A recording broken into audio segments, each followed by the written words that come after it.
కొనసాగిద్దాం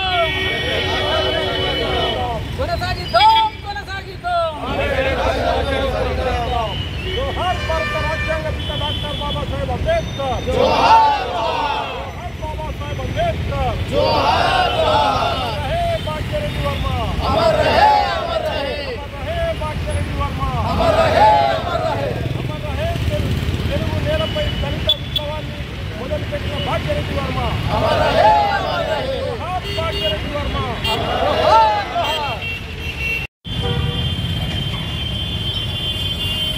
ఏదైతే ఆయన 1888 నాడు ఆయన భాగ్యనగరం హైదరాబాద్లో జన్మించడం జరిగింది. ఉద్యమాన్ని లేవనైతే ఆ ఉద్యమం ద్వారా ఈరోజు అప్పుడున్నటువంటి ఏదైతే చెన్నై ఇప్పుడున్నటువంటి మద్రాసు గవర్నమెంట్ కూడా ఒక జీవనోపాధి చేయడం జరిగింది. అది ఆధ్వర్యంలో భాగ్యరాజు జయంతిని పురస్కరించుకొని డివిజన్ నాయకులందరూ పార్టిసిపేట్ కావడం జరిగింది. ఇది ఇలాగనే ఈ మాలమానాడు 13 మండల్లో కమిటీలు ఏర్పాటు చేసి అందరూ ఏకదాటి మీద తెచ్చి మాలలు అంటే ఏంది అని నిరూపణ కోసమే ఇది ఈ ఉనికిని చూపించాలనే సందర్భంగా ఇక్కడ ఇది చేయడం జరుగుతుంది. ఇక ముందు ఏ కార్యక్రమాలు చేసినా డివిజన్ స్థాయిలోనే జరుగుతాయి. ఇదే ఆర్మూర్ అంబేద్కర్ చౌరస్తాలోనే జరుగుతాయి. కాబట్టి మీరందరూ ఈ సందర్భంగా కోఆపరేషన్ చేస్తున్నందుకు కృతజ్ఞతలు తెలియజేస్తున్నాను. గవర్నమెంటు రిజర్వేషన్కు ఏబిసిడీలుగా వర్గీకరించాలని రేవంత్ రెడ్డి ప్రభుత్వము మాలల మధ్యలో మాదిగల మధ్యలో ఏదైతే అశాస్త్రీయబద్ధంగా ఒక జీవోని జారీ చేసిందో ఆ జీవోని విరుద్ధంగా ఈరోజు మాలలమందరము ఏకమైనం. అదేవిధంగా ఈరోజు నూతన కమిటీలో ఆర్మూర్ డివిజన్లో కూడా ఏర్పాటు చేసుకోవడం జరిగింది.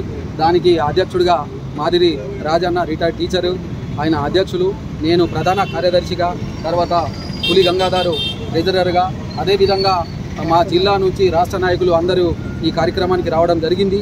ఏదైతే ఈ ఆర్మూర్లో ఇది మాల మహానాడు ఆధ్వర్యంలోనే జరుగుతున్నటువంటి ఇది ఒక కార్యక్రమం.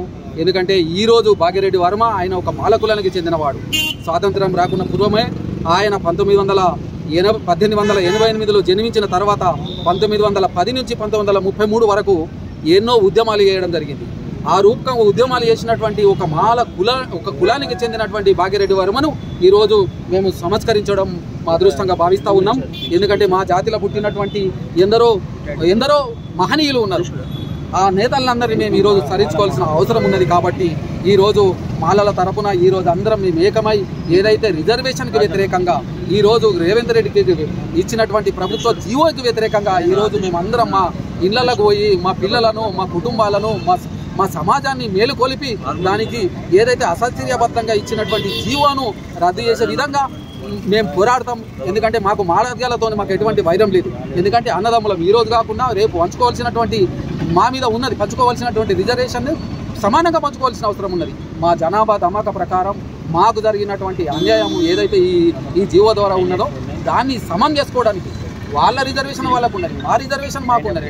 కానీ అశాస్త్రీయబద్ధంగా ఏదేదో 2011 ప్రకారము ఇచ్చిన సెన్సెక్స్ ప్రకారం ఇచ్చినటువంటి జీవోను రద్దు చేసి ఈ నూతనంగా సెన్సెక్స్ తీసి దానికి సమానంగా మాకు ఇచ్చే రిజర్వేషన్ గురించి మేము పోరాడదలుచుకున్నాం. కాబట్టి మేము ఈ సభాముఖంగా తెలియజేస్తా ఉన్నా, ఏదైతే రేవంత్ రెడ్డి ప్రభుత్వాన్ని మేము ఏదైతే నెత్తికొని ఈరోజు ప్రభుత్వానికి తీసుకొచ్చినామో వాళ్ళే మాకు మోసం చేయడం జరిగింది. కాబట్టి వాళ్ళను గద్దెదించే వరకు మేము మాలలందరం ఐక్యముఖ్యంగా ఉండి పోరాడేందుకు మేమందరం కృతనిశ్చయంగా ఉన్నానని తెలియజేస్తా ఉన్నాను. ఈ అవకాశం ఇచ్చినటువంటి తెలంగాణ వైతాళికుడు, తెలుగు నేలపై దళిత ఉద్యమ వ్యాప్తిని ఈ ప్రపంచానికి చూపించినటువంటి గొప్ప దార్శనికుడు భాగ్యరెడ్డి వర్మ గారి 137వ జయంతి సందర్భాన్ని పురస్కరించుకొని ఇవాళ నూతనంగా ఆర్మూరు డివిజన్లో ఏర్పడ్డటువంటి మాల కమిటీ చేత ఈ యొక్క జయంత్యోత్సవాన్ని జరుపుకోవడం నిజంగా మేము గర్వంగా కూడా భావిస్తూ ఉన్నాం. ఎందుకంటే ఇందాక మన వాళ్ళు చెప్పినట్టు భాగ్యరెడ్డి వర్మ గారు ఈ దేశంలో దళిత ఉద్యమ చైతన్యానికి డాక్టర్ బాబాసాహెబ్ అంబేద్కర్ కన్నా ముందే ఈ దేశంలో దళిత ఉద్యమాన్ని నిర్మాణం చేసినటువంటి గొప్ప వ్యక్తి. ఆ రోజు రౌండ్ టేబుల్ కాన్ఫరెన్స్లో ప్రధానంగా డాక్టర్ బాబాసాహెబ్ అంబేద్కర్ గారు పట్ల గాంధీ నేను దళితుల పక్షాన వచ్చిన అంటే మరి నువ్వెవరి పక్షాన వచ్చినావు అంబేద్కర్ అంటే ఈ దేశంలో ఉన్నటువంటి అందరూ దళిత నాయకులందరూ ఒక దగ్గర ఏకం చేసి మా నాయకుడు అంబేద్కరే అని చెప్పేసి ఆ రోజు రౌండ్ టేబుల్ కాన్ఫరెన్స్కు పంపించినటువంటి గొప్ప వ్యక్తి భాగ్యారెడ్డి వర్మ గారు. ఇలా భాగ్యారెడ్డి వర్మ గారు ఇలా మొత్తంగా కూడా ఆయన అనేకమైనటువంటి సంస్కరణలు ఈ తెలుగు నేలపై చేసినారు.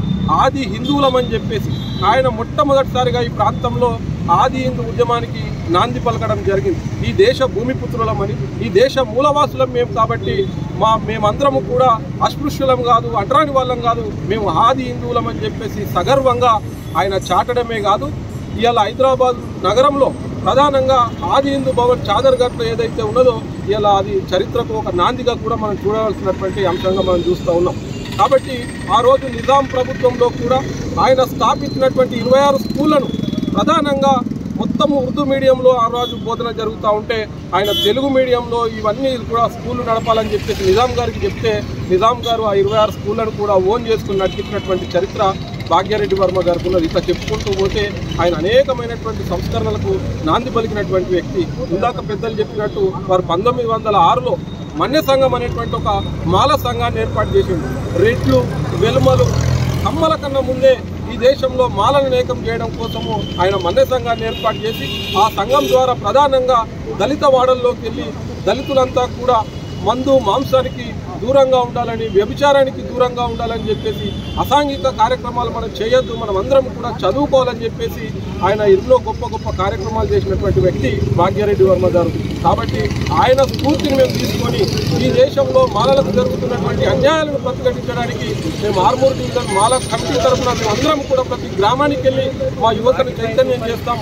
మందు అట్లాగే వివిధ అసాంఘిక కార్యక్రమాల నుంచి మా యువతను తప్పుదారి పట్టిస్తున్నటువంటి గంజాయి లాంటి తీసుకుంటున్నటువంటి సందర్భంలో మా యువతకు మేము నచ్చజెప్తాం.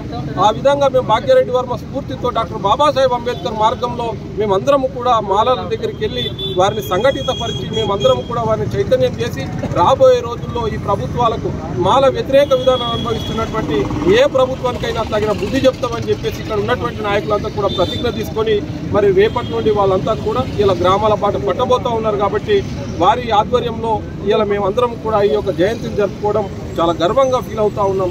జై భీమ్, జై భారత్.